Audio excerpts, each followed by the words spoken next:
Mga senador, suportado ang mungkahing magpatupad ng surprise random drug test sa mga empleyado. Nadia Montenegro naka-leave lang at hindi nag-resign. Detalye ng balitang yan mula kay Rajuman Conde Batak.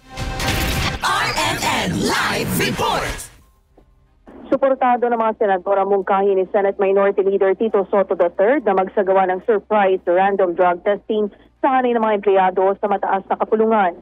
Ayon kay Senate Majority Leader Joel Villanueva, noon pa niya suportado ang panawagan para sa random drug testing sa lahat ng opisyal at mga empleyado sa Senado. Kumpiyansa si Villanueva na sa ilalim ng liderato ni Senate President Cheese Escudero ay may pagpapatuloy ang hakbang na ito at pagkakataon na rin ito para pagtibayin ang commitment ng mataas na kapulungan na itaguyod ang integridad ng institusyon.